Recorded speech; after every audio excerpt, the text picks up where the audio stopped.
നമസ്കാരം. രാഹുൽ മാങ്കൂട്ടം വിഷയത്തിൽ നടന്നത് പണം ഉപയോഗിച്ചുള്ള ഹണി ട്രാപ്പ് അല്ലെങ്കിൽ മറ്റാർക്കോ വേണ്ടി നടത്തിയ കൊട്ടേഷനാണ് എന്ന് ഏകദേശം എല്ലാവർക്കും മനസ്സിലായി കഴിഞ്ഞു.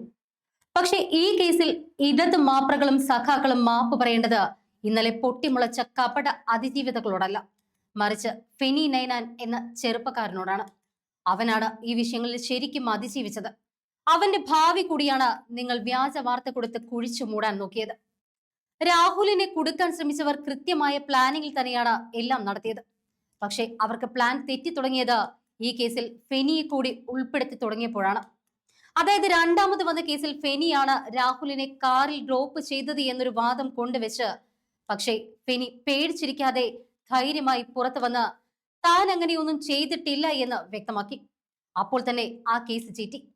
പിന്നീട് ആ അതിജീവിതയെ ആരും കണ്ടിട്ടില്ല. മൂന്നാമത് വന്ന പരാതിയിൽ ഫെനി നേരിട്ട് ഇടപെട്ട് കാരണം ഫെനിക്ക് മനസ്സിലായി ഇതൊരു കുരുക്കാണ് എന്നത്.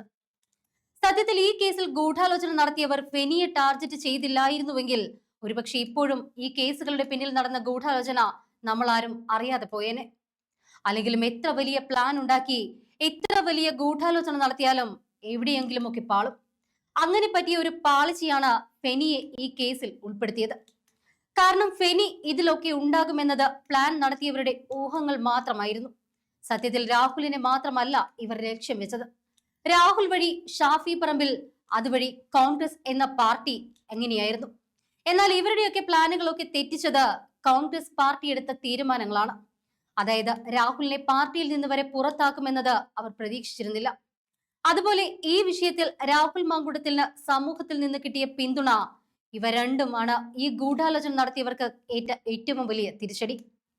എന്തായാലും ഫെനി നൈനാൻ എന്ന ചെറുപ്പക്കാരന്റെ അതിജീവനത്തിന്റെ കൂടി കഥയാണ് നമ്മൾ കണ്ടുകൊണ്ടിരുന്നത്. ഭയപ്പെട്ടു പോയി വീട്ടിലിരിക്കാതെ ഒറ്റയാൾ പോരാട്ടം നടത്തി നീതി നേടിയവനാണ് അവൻ.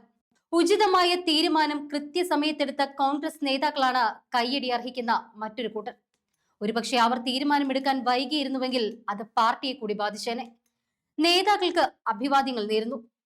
ഫെനിയുടെ ചോദ്യങ്ങൾക്ക് മറുപടിയില്ലാതെ യു-ടേൺ അടിക്കുകയാണ് ഇപ്പോൾ റിനി ആൻഡ് ജോർജ്. റിനി എന്ന യുവനടി വീണ്ടും കള്ളം പറയുന്നു എന്നതിന്റെ തെളിവാണ് ഫെനി നൈനാൻ ഇന്ന് പുറത്തുവിട്ട ചാറ്റിന്റെ സ്ക്രീൻഷോട്ടുകൾ. ലോകത്തിലെ എല്ലാ സ്ത്രീകളുടെയും സംരക്ഷകയായി ചാനലുകളിൽ എല്ലാം അവതരിച്ച നടി അതിരാത്രിയിൽ ആൺപിള്ളേർക്ക് സീക്രട്ട് ചാറ്റ് നടത്തിയ വിവരങ്ങളെല്ലാം ഫെനിയാണ് പുറത്തുവിട്ടത്. നേരം വെളുത്താൽ എറണാകുളത്തെ വനിതാ സഖാക്കളുമായി സ്ത്രീകൾക്ക് സാരോപദേശം കൊടുക്കലും റിനിയുടെ ഗൂഢാലോചനയിലെ പങ്കുചേരൽ വ്യക്തമാക്കുന്നതാണ്. പുറത്തു വന്നുകൊണ്ടിരിക്കുന്ന സ്ക്രീൻഷോട്ടുകളെല്ലാം റിനിയെ തിരിഞ്ഞുകൊത്തുകയാണ്. പാലക്കാട്ടെ പ്രമുഖ ഡോക്ടറും ഫാമിലിയും, ഒപ്പം ഇടത് കുത്തകയായ മരമുറി ചാനലും, പിന്നെ ആരുടെ അവിഹിത ഗർഭവും ഉത്തരവാദിത്വത്തോടുകൂടി കണ്ടെത്തി പോസ്റ്റുകളിൽ വിജൃംഭിതയാകുന്ന വനിതാ മാധ്യമ പ്രവർത്തകയും കാനഡ കുഞ്ഞമ്മമാരും ചേർന്ന് നടത്തിയ കൃത്യമായ ഗൂഢാലോചന. എന്തായാലും ഇപ്പോൾ ഇവൾക്ക് മാധ്യമങ്ങൾക്ക് മുന്നിൽ ചിരിച്ചുകൊണ്ടുള്ള സദാചാര വാഗ്ധോരണികൾ ഒന്നും തന്നെയില്ല. എന്തേ ഒരു ചാനലിന് പോലും ഇവളുടെ സ്റ്റേറ്റ്മെന്റ് ഇപ്പോൾ വേണ്ടേ? റിനിയെ കൊട്ടിഘോഷിച്ച മീഡിയകൾ കൂടി ഇതിന് മറുപടി പറയാൻ ബാധ്യസ്ഥരാണ്. ഇതിന് മറുപടി അറിയാൻ മലയാളി സമൂഹത്തിന് അവകാശമുണ്ട്.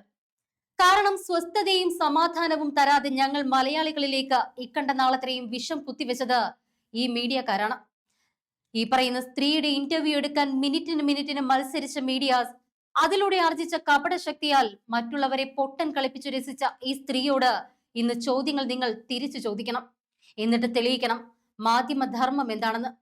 വലിയൊരു വെൽ ഡ്രാഫ്റ്റഡ് പ്ലാനിംഗ് നടന്നിട്ടുണ്ട് എന്ന് കേരള സമൂഹത്തിന് എല്ലാവർക്കും മനസ്സിലായി കഴിഞ്ഞു. അന്തഗമി സഖാക്കൾക്ക് മാത്രം ഇപ്പോഴും അതറിയില്ല. തനിക്ക് കിട്ടാത്ത മുന്തിരി ആർക്കും കിട്ടേണ്ട എന്ന തത്വമാണ് ഇവിടെ ഈ സ്ത്രീ പയറ്റിയത്. ഇതുവരെ ഈ സ്ത്രീ വന്നു പറഞ്ഞതിൽ എന്തെങ്കിലും സത്യമുണ്ടോ എന്ന് ഇവരെ പൊക്കിക്കൊണ്ട് നടന്ന മാധ്യമങ്ങൾ തന്നെ റീതിങ്ക് ചെയ്യുന്നത് നല്ലതാണ്. എന്തായാലും റിനിക്കെതിരെ ഫെനിയോ രാഹുലോ ഒരു കേസ് രജിസ്റ്റർ ചെയ്താൽ അടപെടലും പെടും എന്നുറപ്പാണ്.